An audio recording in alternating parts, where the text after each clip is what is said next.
तीन लोगों से कर्जा लिया गया था, उसी खेत उसी ज़मीन पर। ऐसी क्या वजह थी कि उस ज़मीन पर कर्जा लेना पड़ा? क्या दादाजी कोई व्यापार करते थे या फिर कुछ और थी कहानी? क्यों इतना ज़्यादा घाटा हो गया कि कर्जा लेना पड़ा? इसके पीछे की भी कहानी अब आने वाली है यूट्यूब पर। मतलब ऐसी बातें जो कभी नहीं आई हैं, पुरखों की बातें, पुरानियों की बातें, अब वो यूट्यूब पर आएंगी। क्यों? क्योंकि भाई चरित्र वाली बातें आ गईं, कर्जे की बातें आने वाली हैं, लांछन की बातें आ गईं, धन दौलत हड़पी गई, भगौड़ा और न जाने क्या क्या बहुत सारी चीज़ें हैं। और अनीता जी का वर्जन आ चुका है, सुबह सुबह बसंती जी का भी वर्जन आया है। अब इन सारी बातों पे ना कुछ खास बातें हैं जो आपको भी नोट करना बेहद ज़रूरी है। फाइनली फ्री होकर मैंने अनीता जी का भी वीडियो देख लिया और अनीता जी का वीडियो देखने के बाद पता चला कि भाई माँ बेटी पहुंच चुकी हैं गांव में। वैसे भी कुछ लोगों ने आतंक काट रखा था, ऊपर से डॉग्स ने, और जहाँ पर वो शूटिंग वगैरह करते हैं उस पर्टिकुलर एरिया में अपना घर बना लिया था। मतलब भाई सुसु पॉटी जो किया हो, खैर सुसु पॉटी तो एक बार साफ़ हो जाता है ना, और थोड़ी हवा बयार लगती, साफ़ सफाई करने के बाद वो जगह पवित्र हो जाती, ठीक हो जाती है। लेकिन अगर चरित्र पर लांछन लग जाए तो वो ऐसी चीज़ होती है ना कि वो आपके चरित्र पर स्टैंप लग ही जाता है। भले जो आपको लोग जानते हों वो नहीं मानेंगे, लेकिन जो नहीं जानते हैं और जो दूसरी पार्टी का भरोसा करते हैं वो तो पूर्ण रूप से सहमत हो जाते हैं कि अच्छा भैया ये भी था। तो चाहे बसंती जी का चरित्र हो, समय समय पर उनके चरित्र पर भी लांछन सब्सक्राइबर्स के द्वारा लगाए गए, उस चीज़ का भी विरोध किया गया। हमने हमेशा बोला कि कोई किसी के बारे में ऐसे अपशब्द नहीं लिखेगा, लेकिन बसंती जी ने उस गाइडलाइन को फॉलो ना करते हुए सीधे सीधे अपनी जेठानी पे जो लांछन लगाया है वो अनीता जी के चेहरे पे कहीं ना कहीं दिख रहा था। उनको घर के अंदर आने तक का कितना मेहनत मशक्क़त करना पड़ा। और हाँ, जिस टाइम आई उस टाइम शायद रिकॉर्डिंग चल रही थी, मतलब दादाजी के द्वारा एक वीडियो बनवाया जा रहा था कि ये घर किसने बनवाया है, ये काम किसने कराया, वो काम किसने कराया, कर्जा पानी और न जाने क्या क्या कहानी।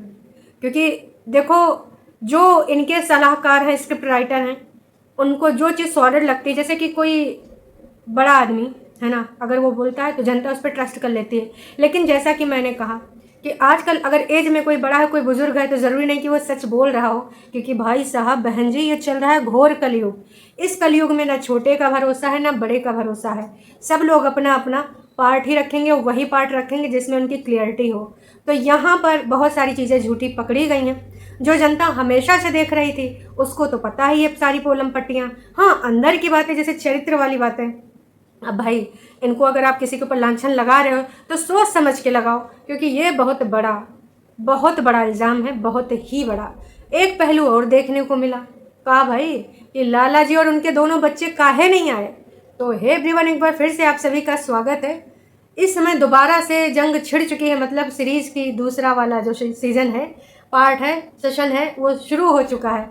जी हाँ, जैसे आजकल नेटफ्लिक्स पे लोग सीरीज़ देखते हैं, वैसे आजकल यूट्यूब पर भी कंट्रोवर्सीज़ वाली सीरीज़ चला करती हैं। कभी सीज़न 1 आता है, ख़त्म हो जाता है, फिर सीज़न 2 आ जाता है, क्योंकि भाई डॉलर की कमी पड़ जाती है तो सीज़न तो चलाने ही पड़ेंगे। तो अब तक का सबसे अहम मुद्दा, जो मतलब सबसे बड़ा लांछन, सबसे बड़ी कंट्रोवर्सी ये है जो बसंती जी ने लगाया है अनीता जी के ऊपर आरोप, अपने ही मृतक पति को लेकर, जो इस दुनिया में भी नहीं है। क्या ही बोल सकते हैं जब खुद की बीवी के द्वारा उनके चरित्र पर ऐसे सवाल उठाए गए हैं। क्या उनकी आत्मा को सुकून मिल रहा होगा?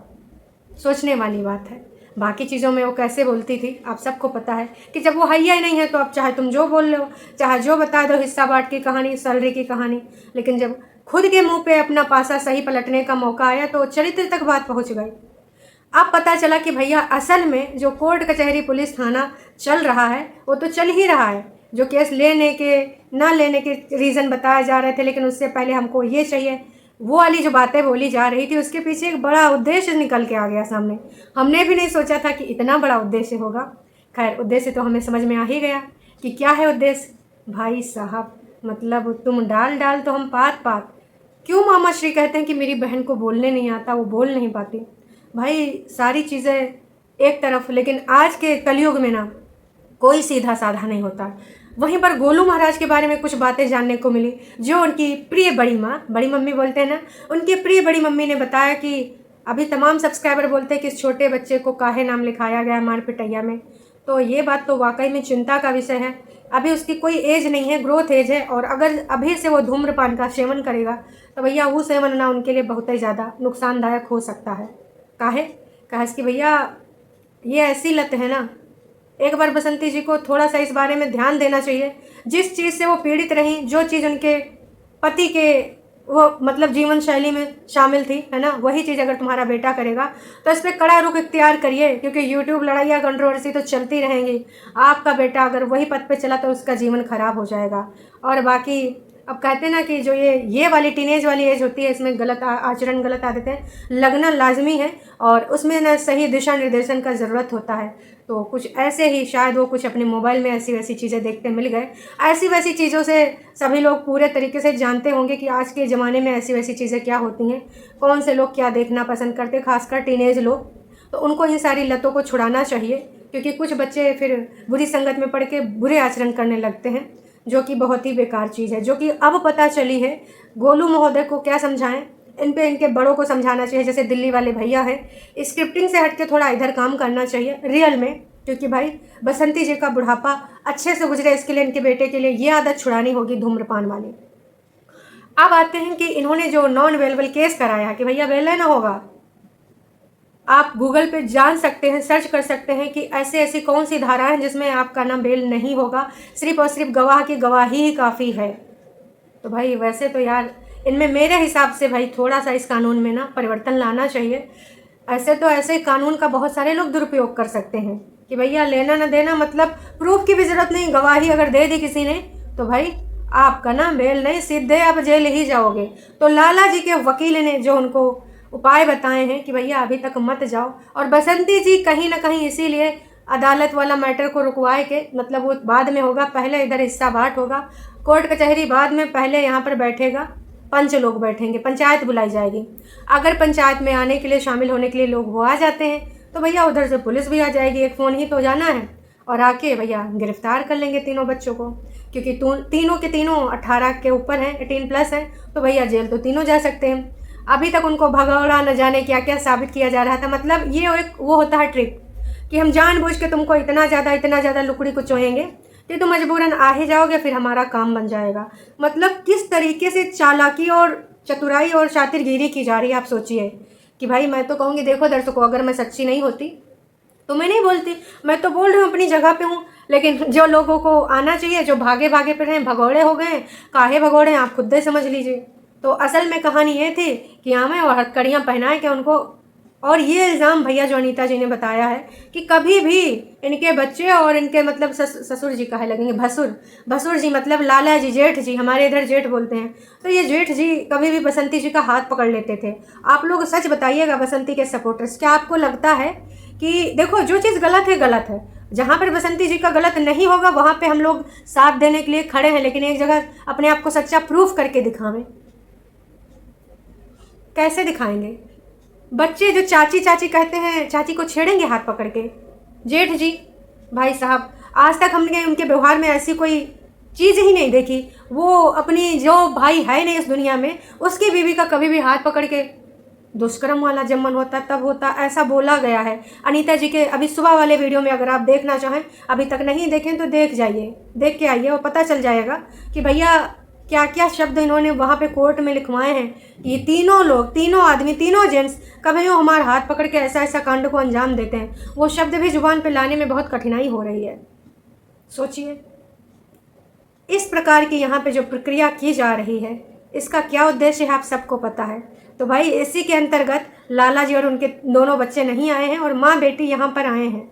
क्यों? क्योंकि भाई उनको भी डर है कि ऐसा ऐसा कांड हो जाएगा। बताओ, लाला जी बचपन से जब से दिल्ली कमाए निकले, अपने पापा के कहने पे, दादाजी के कहने पे क्या क्या नहीं किया। क्या उन्होंने कभी कल्पना की होगी? क्या कभी लाला जी ने सोचा होगा कि उनको इस प्रकार से सूद समेत ऐसे मिलेगा, ऐसे ब्याज मिलेगा कि वो अपने ही गांव मोहल्ले चौहद्दी में जा ना पाएंगे? क्योंकि अगर जाएंगे तो वहाँ पर भाई उनके लिए जाल बिछा दिया गया है, आओ और जाल में फंस के चले जाओ। अब वो जहाँ पर भी हों, क्योंकि ऐसे पर्टिकुलर एड्रेस पे भी नहीं रख सकते, पुलिस तो वहाँ भी जा सकती है ना। तो सोचो, आज उनको खुद भागना पड़ रहा है, उनके बच्चों को खुद यहाँ पर नहीं आ रहे हैं। क्यों? क्योंकि पुलिस का डर है, और ऐसा कांड जो उन्होंने किया ही नहीं। एक बार किया होता तो लगता कि हाँ भाई पकड़ो, चाहे जहाँ छुपे हों लाला जी, चाहे जहाँ छुपे हों उनके जवान बेटे, जो चीज़ गलत है उनको पकड़ो, सलाखों के पीछे करो। पर जब वो चीज़ उन्होंने करा ही नहीं, आप सबको पता है कि जो दुष्कर्म का लगा है आरोप, वो पूरे तरीके से झूठा आरोप है। अदरवाइज़ भाई साहब कभी भी गोलू इस तरीके से बात ना करता, कभी भी मामा श्री इस तरीके से ना करते कि लाल बाबू आप ही तो बड़े बुजुर्ग हैं, आप ही को तो देखना है, आप ही को तो जिम्मेदारी लेनी है। भाई का ना मुंह जो है भाई साहब ऐसे शब्द ना निकलते, भाई आग बबूला हो जाता कि कहीं मिलो तुमको हम काट डालेंगे, चाहे ज़िंदगी भर जाइए सलाखों के पीछे रहना पड़े। ऐसा चीज़ होता, भाई अपनी ज़िद पे आ जाता, वो लाल बाबू कहता। दुष्कर्म जैसी चीज़ को लोगों ने कितना आसान बना लिया है रास्ता कि भैया तुमको तो हम जेल कराए के ही रहेंगे। सोच के देखो कितना अजीब लग रहा है, कितना पूरी फैमिली परेशान होगी। ये लोग जो चीज़ें कर रहे हैं, वो तो अच्छा हुआ कि अनीता जी ने स्पष्ट बता दिया कि भाई ऐसी ऐसी चीज़ें हैं, ऐसी ऐसी बातें हैं। और अब तो और भी बहुत सारे खुद्दन खुदाई, कहा था ना दर्शकों कि अगर ज़मीन में गड़ी हुई कोई सड़ी चीज़ अगर निकलेगी तो दुर्गंध और बढ़ेगी, और अब तो ना जाने कितनी दुर्गंध वाली चीज़ें निकलेंगी। काश कि इन लोगों ने समझदारी का परिचय लेते हुए ऐसा काम किया होता, बैठ के आपस में समझौता कर लिया होता, ना कि ये सोशल मीडिया पे गंध लाते। वो अपना काम कर रहे थे, वो अपना काम कर रहे, वो यूट्यूब पे वो भी हैं, यूट्यूब पे वो भी हैं। लेकिन नहीं, बसंती जी का कहना था कि भाई वो हमको यूट्यूब पर, उनको लगता है कि हम खेतों में भी ज़्यादा काम नहीं करते हैं फिर भी बैठ के खाते हैं, ये चीज़ उनको अच्छी नहीं लगती, जलनखोर हैं। तो भाई आप अपना काम कर रहे हैं, उनको जलन काहे को होगी? आप कर रही हैं, मेहनत कर रही हैं, अपना खेत किसानी जो दिखाना है दिखाइए, सेवा पानी जो दिखाना है दिखाइए, आपका कंटेंट है भाई साहब। लेकिन बसंती जी का यही कहना था कि इसी के नाते मेरे चैनल्स के साथ ये सारी चीज़ें हुई, सारी चीज़ें एक तरफ साइड में रख दो आरोप प्रत्यारोप पर। ये जो अनीता जी के चरित्र पे लांछन लगाया गया, वो भी अपने पति को लेकर, ये सबसे ज़्यादा शर्मनाक है अब तक का इस कंट्रोवर्सी में। थोड़ा सा एक बार सोचा होता कि हम क्या कहने जा रहे हैं अपने मृतक पति के बारे में, इस बात में कितनी सच्चाई है इनको भी पता होगा, बाकी घर वालों को भी पता होगा। तो ये सारी चीज़ें हैं दर्शकों। अब इसमें स्पष्ट हो रहा है कि भाई किस वजह से किसको कितनी अड़चन है, कौन कितनी परेशानी में है। जो लोग परेशानी में हैं उनके चेहरों पे परेशानी दिख रही है, और जो लोग सिर्फ जाला बुन रहे हैं उनको पता है कि बेटा आज बहुत सुकून मिला होगा कि देखो इसलिए नहीं आ पा रहे हैं। तो बसंती जी बताइए फिर कैसे होगा आपका ये पंचायतनामा, क्योंकि पुलिस के द्वारा तो इस प्रकार का काम हो सकता है, और अगर आपको पंचायत ही करानी थी तो भाई आपने इतना बड़ा झूठ कैसे बोला? इस चीज़ का भी जवाब दीजिएगा बसंती जी कि क्या वाकई में आपने जो इतना बड़ा शब्द बोला है आप उसको दोबारा कभी यहाँ पे बोलती नहीं हैं? वो शब्द आपके लिए मीन नहीं करता है क्या? हर चीज़ का तो दोबारा जिक्र करती हैं, पर जो आपने दुष्कर्म जैसा आरोप उन तीनों लोगों पे लगाया है, खासकर 2 लड़कों पे जिनका जीवन प्रभावित हो जाएगा, एक लड़का जिसकी अभी भी शादी हुई है, सोचिए उस लड़की पे क्या बीत रही होगी, और उनके घर वालों पे क्या बीतेगी कि उनका दामाद बिना कुछ किए, बिना कोई जुर्म करे सलाखों के पीछे चला जाए। नई नवेली लड़की है अभी जिसकी शादी हुई है, जिसके चरित्र में भी आप लोगों ने दाग लगाने से पीछे नहीं हटाया कदम, उसके ऊपर भी न जाने क्या क्या लांछन लगा दिए, और अब उसके सास के ऊपर आ गए हैं, क्योंकि भाई सास अभी बाकी थी, सास के ऊपर भी तो लांछन लगाना ज़रूरी है। वाह रे वाह, क्या चल रहा है इस पूरी दुनिया में। बस मैं यही कहना चाहूँगी जाते जाते कि हम हों या आप, पुलिस कोर्ट कचहरी इसके ऊपर केस, उसके ऊपर केस चलता रहेगा, ठीक है। आज नहीं तो कल सच्चाई सामने आ ही जाएगी, पर जो चरित्र पे एक बार दाग लग जाते हैं, लांछन लग जाते हैं, वो इतनी जल्दी हटते नहीं हैं। चाहे आप सर्फ एक्सेल से धोइए, सर्फ से धोइए, रिन से धोइए, बंदर छाप साबुन से धोइए। इसलिए जो अपने मुँह से शब्द निकाले पहले सोचे, कहते हैं ना बड़े बुजुर्ग भी, पहले तौलो फिर बोलो। लेकिन यहाँ पर तो खैर बड़े बुजुर्ग ही इन सारी चीज़ों में शामिल हैं। लोग जो बोल रहे थे अनीता जी से वीडियो में जाके कि क्या लाला जी वाकई में सौतेले बच्चे हैं या कहीं से उठा के लाए गए हैं, तो फीलिंग वही आती है कि भाई एक तरफा इतना ज़्यादा, ठीक है हर फैमिली में होता है, किसी बच्चे को माता पिता ज़्यादा मानते हैं, किसी को कम, किसी से कम लगा होता है, किसी पे ज़्यादा, लेकिन इतना ज़्यादा गैप नहीं होता। ऐसे होता आपस में होता रहता है, और वो बातचीत के ऊपर निर्भर करता है कि भाई कभी किसी से रिसिया गए तो उसकी तरफ ध्यान नहीं दे रहे। हर घर में होता है यार, ये कोई नई बात नहीं है। लेकिन इस प्रकार का जो ये भेदभाव हो रहा है, कभी नहीं सोचा था कि बसंती जी इस प्रकार की बातें करेंगी। और ये भी सुनने में आया कि भाई एक ही ज़मीन पे दो दो तीन तीन लोगों से ले लिया गया था कर्जा पानी, और अब उसकी भी कहानियाँ आएंगी अनीता जी की तरफ से, क्योंकि कहते हैं ना कि अगर आपने वॉर किया है और वो भी सोशल मीडिया पे, वो तो चलने ही वाला है। और जितना घर का कर्जा सब दिए हैं, और ये बोल देंगे तो हो जाएगा, पूरा गांव के मोहल्ले के लोग से पूछवाएंगे, हम छोड़ेंगे नहीं, झूठ नहीं चलेगा यहाँ पे। सच होता ना तो सिखाना नहीं पड़ता, पूरा मोहल्ला पूरा गांव प्रूफ है कि लाला जी कर्जा चुकाए हैं, गिरवी चुकाए हैं, छुड़वाए हैं खेतों को छुड़वाया गया है, गिरवी रखे थे तीन तीन लोगों पे, और तीन तीन लोगों से पैसा लिया गया था, अलग अलग इंसानों से। इतना कर्जा आखिर लेना क्यों पड़ा, इसके पीछे की कहानी क्या है, वो कहानी शायद आपके सामने बहुत जल्द आएगी, क्योंकि इसका कुछ ना कुछ तो रीज़न होगा। अब ऐसा तो था नहीं कि जो दादाजी हैं वो कोई व्यापार कर रहे थे जिसमें बहुत ज़्यादा घाटा हो गया तो इसलिए खेत गिरवी रखने पड़े। इसके पीछे भी कुछ कहानी होगी, और अब लग रहा है दुर्भाग्यवश वो कहानी सबके सामने आने वाली है। दुआर सब नहीं तो कब का बिक गया होता, रहने का भी नहीं होता ठिया। और जो बोला जा रहा ना कि हिस्सा हिस्सा हिस्सा हिस्सा भी नहीं होता, घर से गांव से निकल के भागना पड़ता है। तो मैं आ गई हूँ दोस्तों गांव में, अब देखती हूँ क्या हो रहा है क्या नहीं हो रहा है, क्योंकि हमारे हस्बैंड जी को तो फोन किया नहीं गया एक बार भी कि हाँ तुम लोग गांव आओ। और बाद में बोला जा रहा था कि भाई भाग गए, भगोड़े भाग गए।